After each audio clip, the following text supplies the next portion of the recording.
So hello, everybody. I'm Sudha Jamthe, and this is our weekly Wednesday live, the fun part of my week. And we are going to be talking about designing for voice. So for those of you who are joining me new, this is what we do. 9 o'clock morning, California, thank you for joining me. Brazil, thank you for giving me a lunchtime. And Europe, it's a big deal.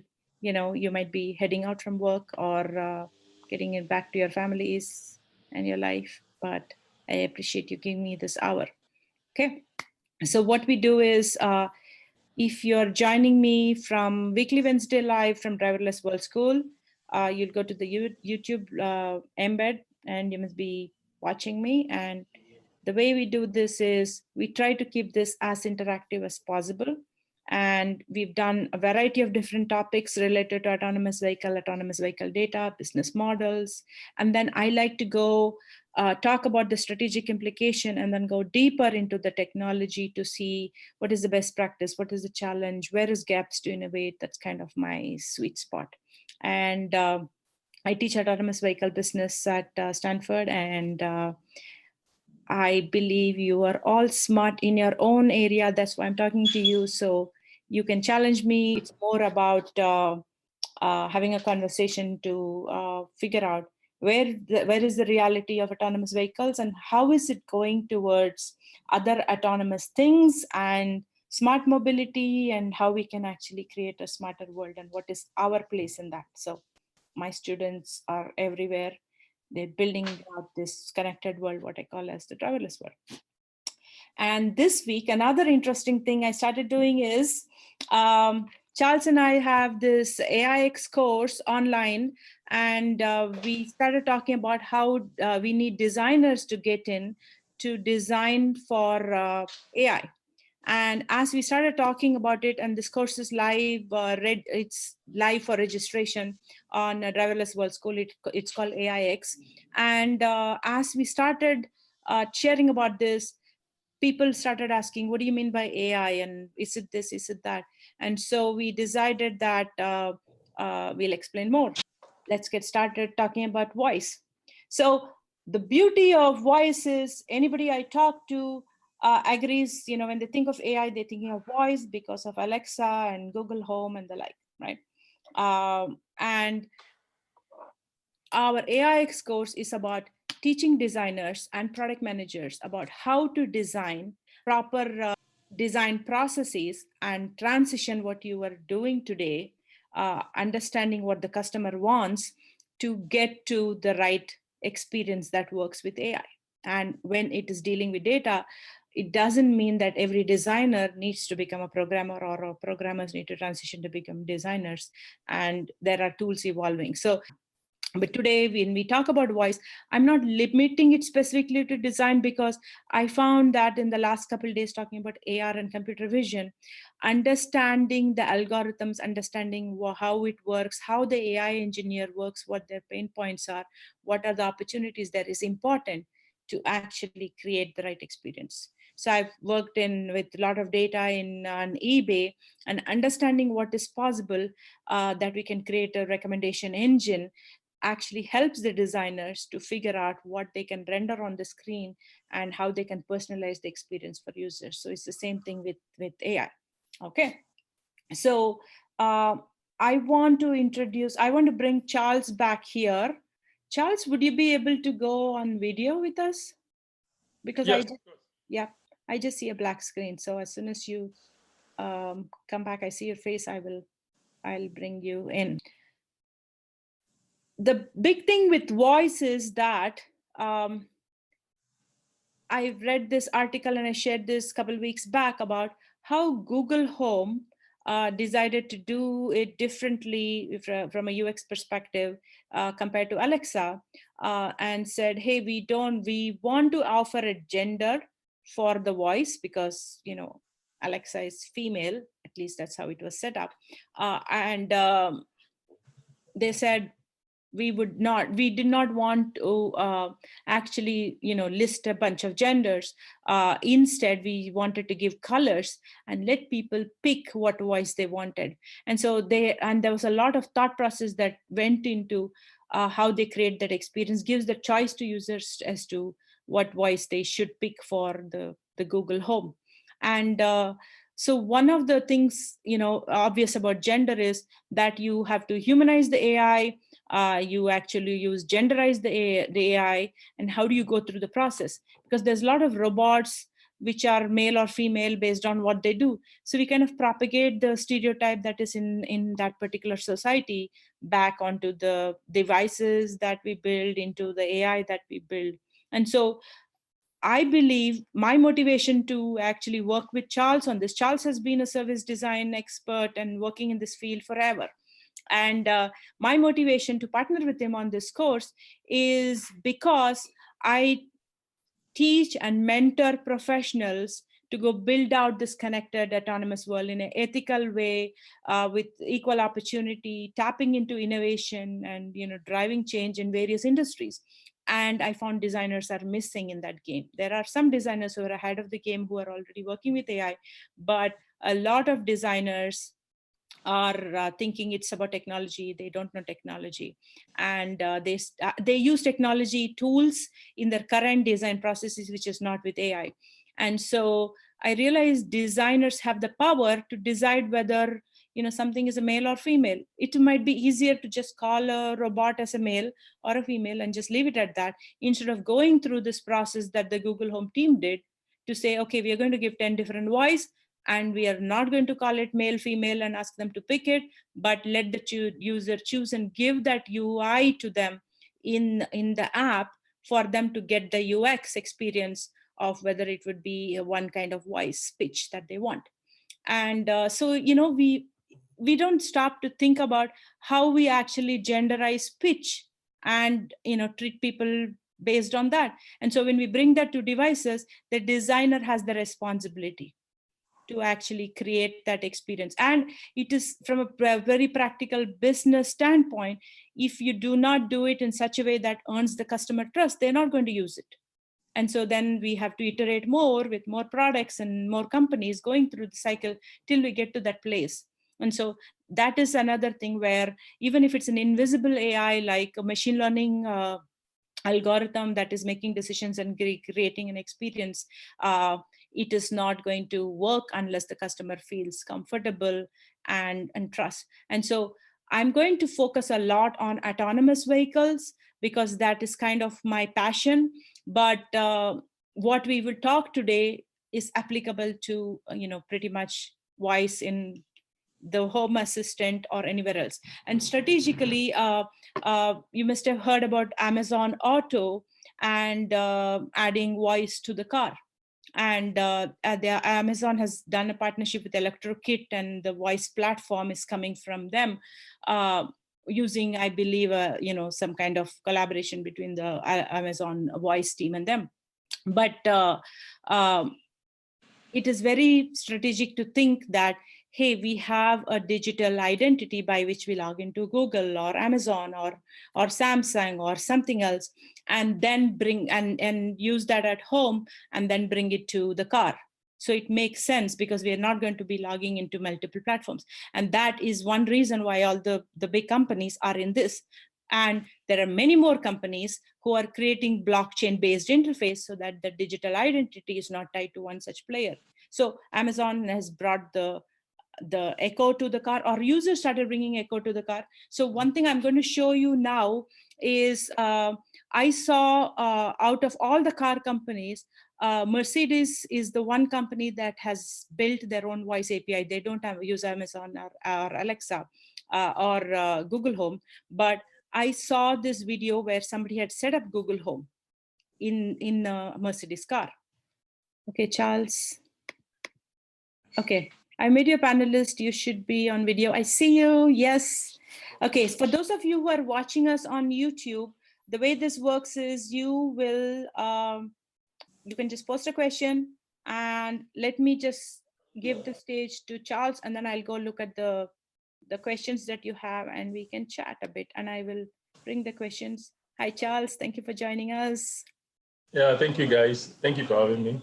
Okay, so do you want to tell people a little bit about what we've been talking, what we will be covering in our AIX course, and what we want to talk about as designing with voice, why it matters? And then I'm just going to parallelly go look at the questions, what is going on YouTube.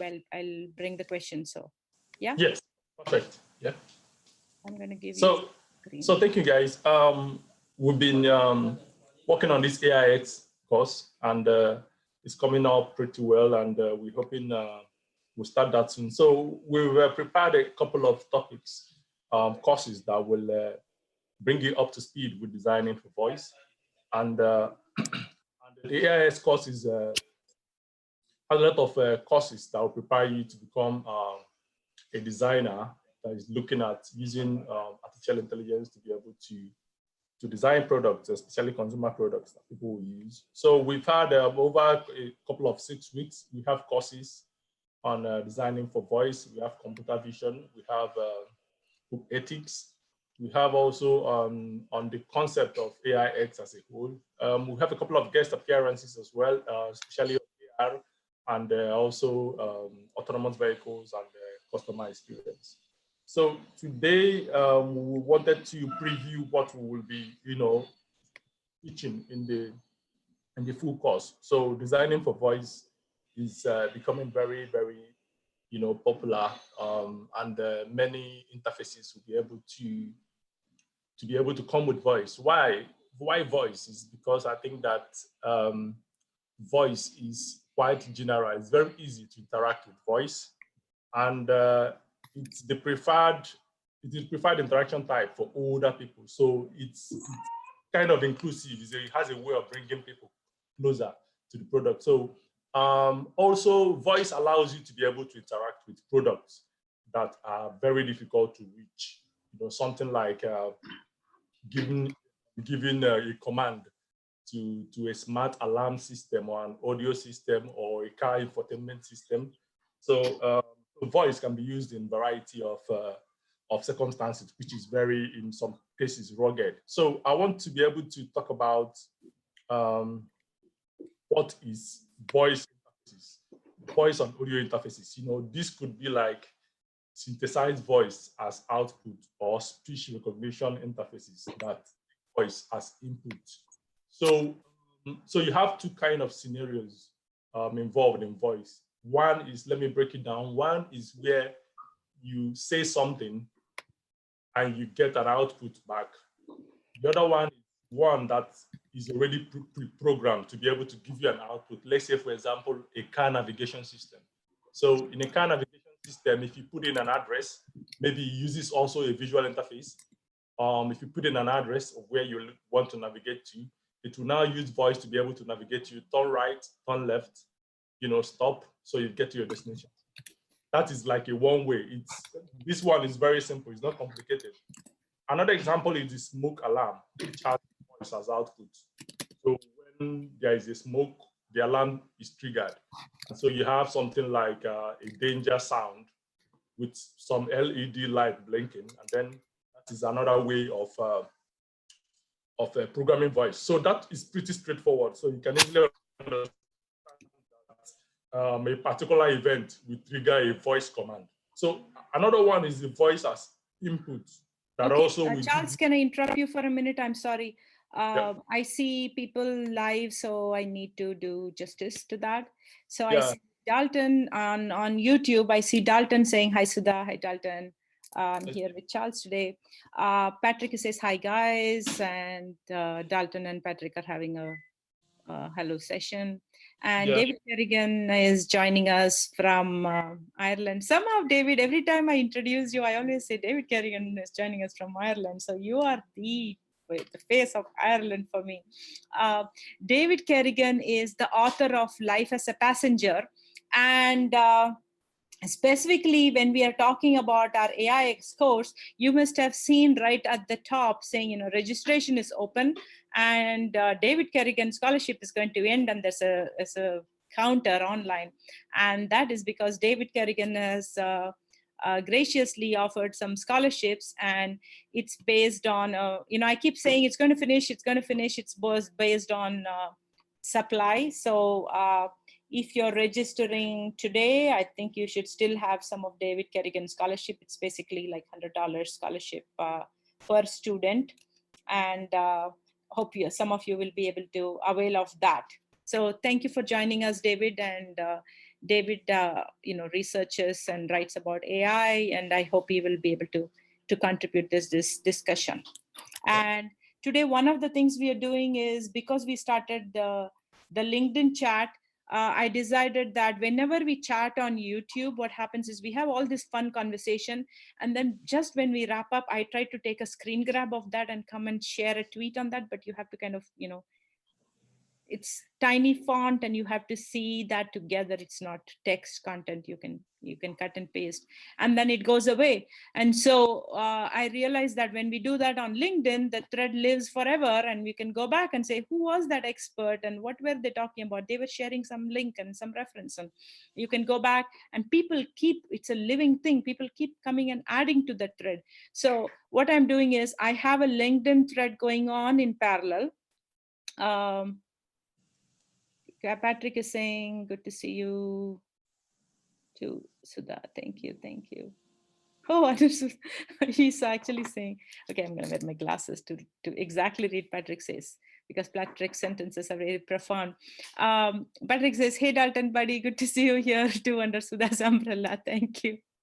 Dalton and I go a long way. In fact, Dalton is working on translating my IoT book, and we're hoping that we will bring it to Brazil. So we'll see. Okay, so I'm happy to see a crowd here, and I have 3 people watching who have not yet spoken. So hopefully, you'll be able to join us. And on LinkedIn, what happened was Vijay Gunti, who joined us yesterday, he talks about, he works, how you have sensor fusion for multiple sensors data coming together. Like that, he works on a fusion of multiple different deep learning technologies. And so he's been talking about voice on edge. So this morning when I started the chat on LinkedIn, he said, are you going to just talk about voice or voice on the edge? And I started asking him, you could talk about voice on the edge. We're not going to stop you, but what is the difference? And he calls himself a data convergence expert. And so I want to share some of that, because I promise the way I'm going to do this is we are going to take your questions from LinkedIn or YouTube, and we are going to answer it right here on YouTube. And then this will get archived and sit on Driverless World School under live stream lessons or Weekly Wednesday live. There are 2 areas. You can go and come back, look at all of them. Okay. So Vijay is basically saying a use case for a smart children hospital, and where a voice-enabled AI edge is integrated to a mobile for baby health. And so he says, they use TensorFlow AI voice-based system. It's incorporated on the edge network. It detects the voice. And finally, based on the baby crying, they actually use deep learning to check for the intensity of the cry. That's where the TensorFlow AI voice comes in. And based on the intensity of the cry, they basically send an SMS, and it's, the SMS triggered because of the intensity of the baby cry. That's amazing. It's just amazing. I'm speechless, but I'm live. So I'm not going to be speechless, but I'm kind of thinking the way whenever I hear any of these, my brain goes and connects to some other thing. And I go like, okay, where else can we use this? Where else can we use this? So I'm pretty warped. So maybe those of you who are hearing this can see where you'll use this. And Charles, do you see, how this creates a design challenge? Because one of the things I faced when I was working in eBay was we looked at, I was responsible for mobile analytics with the super smart team. And we had product manager teams and, product teams and design teams. We all worked together to create that experience for the customer. And we looked at iPhone, iPad, Android, and mobile web as our mobile multi-screen experience touch points. And then when the wearables came in with the Pebble Watch or Apple Watch, we had this discussion on it's just one more touch points and one more screen. So I see the same thing. People look at IoT, people look at the car and then say, okay, Tesla has this big screen. It's like an iPad. And yeah, on Monday, I remember when we were talking to John Lynn about the augmented reality, he said it's assisted reality and it's like a big iPad. It's essentially like an iPad on your head because it has that kind of functionality. It looks very slick and nice from an industrial design perspective, but functionality wise, he just called it iPad on your head. So I'm just thinking, are we actually looking at this one, voice, and adding SMS trigger, because that's what we do with mobile. In mobile, we add a notification, because this is the exact conversation I had with my eBay team saying, okay, the watch is a small screen, we cannot do much. And so we would just send a notification and it will buzz or notify the user and bring them back to the app experience where they can go through the e-commerce flow. I mean, I feel like this is begging a designer to come in to do something more. A trigger obviously is going to activate and bring the parent back to the crying baby. I see the logic in it. But is there more that can be done instead of just translating back to, oh, we have notifications? Because we did not have notifications when we were just dealing with desktops and we were just dealing with normal software. It was maybe tied back to kind of some alert systems, but that was kind of not mainstream. Here with every app, you have that red bubble showing up, prompting us to act on it or send a notification right on the screen. So do you see a different form of interaction element evolve? Yeah, voice and AI? I think that triggers is a very, very, very, very important. There are different types of triggers that you can use, but if you look at the technological constraints of voice, you know that commands can be misinterpreted, and feedback mechanisms are required to confirm the correct recognition. So also you look at the network and how the voice recognition is processed over server. I think that using SMS is quite good, and I kind of look at it as a frugal means to be able to have another means of confirmation rather than voice, which may be misinterpreted in that particular kind of scenario. So being in a medical kind of case, it's very careful that we have something visual. So I think that many applications, especially in the car, will involve a combination of voice and a visual screen as well. So you have a voice that will also have a screen. So the screen will be able to communicate the state just in case you have an output that is wrong or an input that is wrong. So you have a screen to be able to communicate that. So the design consideration here is to look at the particular use case to be able to see what makes sense. So a combination of voice and a visual, like a screen interface for a smartphone, or a combination of voice and SMS, a combination of voice and a tactile surface. Those are the kind of scenarios you can look at, especially in autonomous vehicle or inside a car generally. So the design this thing is to look at the constraint, the dependencies, and then look at the particular use case. So these determine how you were able to fit in, how the type of interface will be. So not just like we are deciding the interface based on whether it makes sense or not. Yeah. So we would add what all did you say? We would have like they said, voice plus SMS. What would that be? Would it be some kind of yeah, I think that some kind of gesture based or interactive, some other interface? No, I think that the SMS is just one-way message to be able to communicate the output, right? So, so in the case of the medical situation, you have somebody that to be able to read an SMS that has an alert. So you have an SMS alert on what the baby situation is like. So rather than having a voice as the output, you now have an SMS, which in a frugal circumstance, which makes a lot of sense. So I think that the consideration here is that people will be able to respond fast and easily without any misinterpretation of what the situation is by the SMS. So you have a text-based form of output rather than a voice-based output, right? Diarization, which is basically when you hear multiple voice, how do you algorithmically separate out? So with both of us, you end up talking at the same times, right? Sometime that's what happens in a real situation, right? How do you separate out each person's voice, identify them, verify them, and do that? And they do that with all the voice interfaces. So do you see a design? Have you seen that from a design perspective come in, of adding that, and identifying the different users, and then you have to deal with different users. If two people are talking at the same time, maybe one is a noise and you can filter it out, and maybe you have to deal with both of them simultaneously. For me, sometimes when I'm talking to Alexa, my daughter would say something, and I had this experience with Google Voice when I was asking it to switch off the light, and she didn't want it, and she asked it to play a song, and then it ended up playing a song about something switching off the light based on what phrase I used at that time.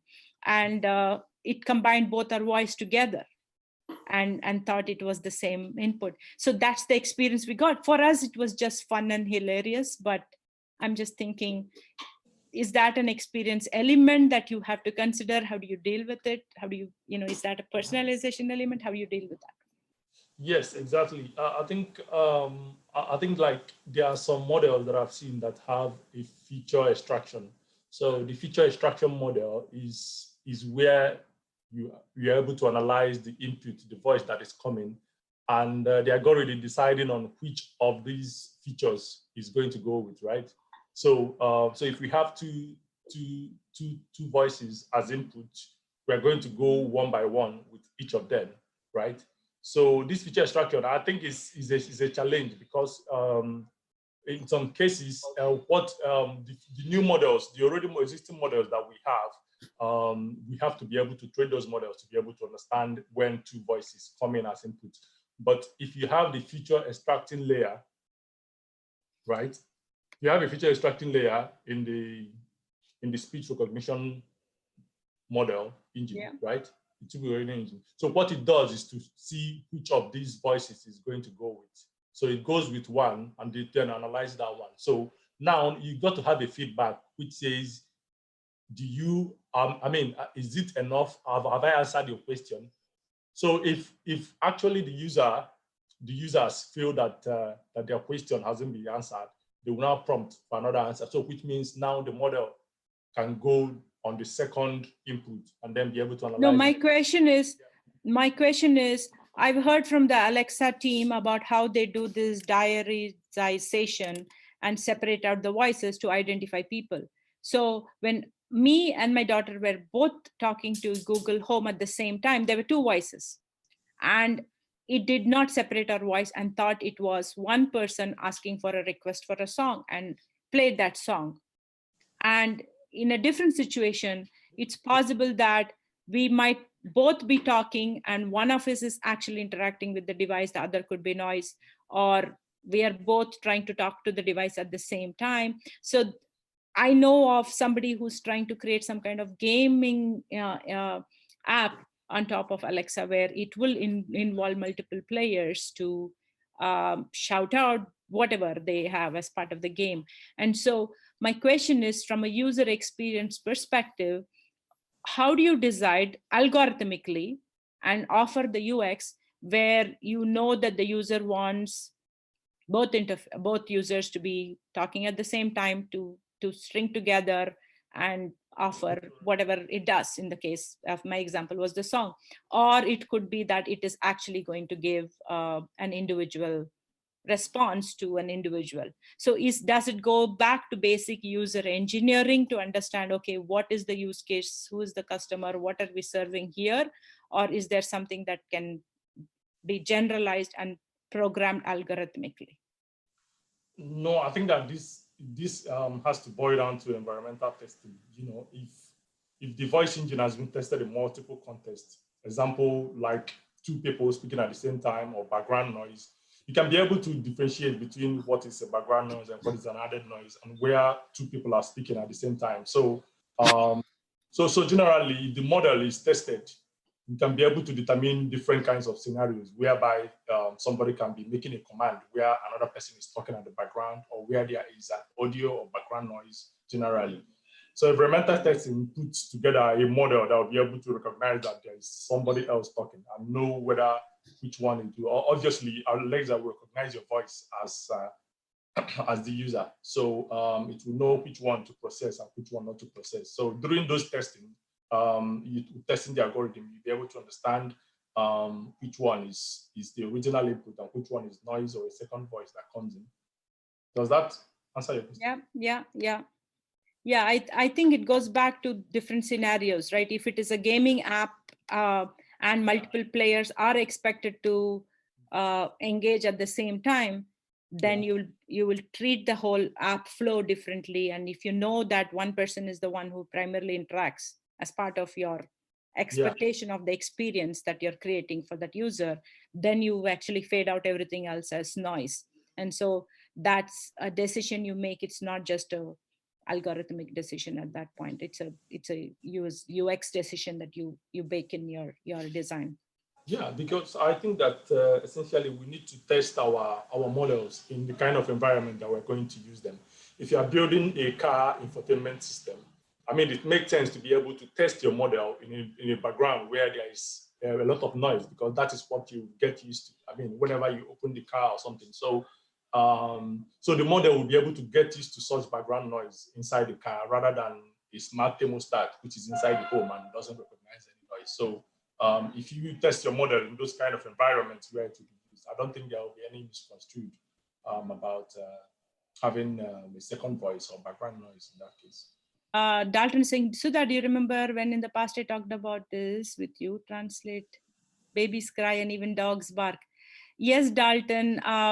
Yes, the baby cry, I remember. That's exactly what this is. You know, you are a visionary who's been talking about that. I had written an article in TechCrunch about AI about 4 years back.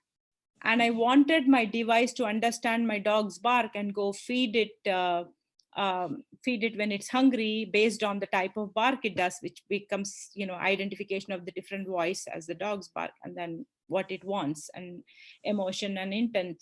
But I had not thought about the UX element of tying it back to the voice on the edge. And definitely you talked about the baby's cry. So you know what? You should just go build this stuff because you're full of good ideas. And Patrick says, in app or web design, there's entire list of best practices for UI and UX, from font size to colors. Is there some kind of UI, UX best practice for voice? Hey, Charles. Hello. Okay. What I've done is I've made you the host. Okay. So what I'm going to do is I'm going to drop off and go to YouTube and LinkedIn and chat with you guys. So we are leaving with Patrick's question hanging, saying, is there a best practice for UX, best practice for voice? And Charles, maybe you can answer that. So I've made Charles the host, and I'm going to drop off. Charles, you can tell people about best practice, whether it's evolving. I was actually thinking, is there a best practice generally for UX design for AI? Maybe that's something you might have to help build for us, maybe with our students. So I will leave you guys with that, and I'm going to find a way to drop off. And then Charles, make Vijay a participant, and I will come back to YouTube and hopefully watch you guys. And if it all bombs off, I will see you next week. And I'm going to continue this conversation on LinkedIn right away. Okay, thanks. Alexa, I'm Luke. I'm sorry, I didn't mean to do that. Alexa, I can't. Alexa, I'm your father. No, that's not true. That's impossible. Okay, Google, I'm your father. Oh, sorry. I'm not Luke. This is kind of awkward. Yeah, I like that. Thank you, Patrick, for your question. There is no one strict best practice for voice. It depends on generally the use case depends on what we can be able to come up with. But usually, one thing we have in mind when designing a voice is to be able to understand when there will be a feedback. If you understand where there is a feedback in the system, that is when you are able to know when to be able to give a feedback to the user or process the output. So another kind of best practice that we put in place is things like having a conversational US. So if you're having a conversational US, allows us to be able to explore different avenues to be able to addressing the user output. For example, when you have an affirmative, when the AI understands the speech, it should be able to respond with an affirmative message. So another one is having being empathic. So when you are able to give an input to an AI, it should be able to fulfill the user's request. If it's not able to fulfill the user's request, it should be empathic in terms of the response that comes out of it. Another one is a corrective situation. When the AI is unable to understand, the user's request. So, it should be able to respond with a corrective option on what to do next. So these are the kind of US considerations that we put in place when designing a voice user interaction. But other than that, every other design principle, applies to designing voice. So which means you have to be transparent, you have to be straightforward.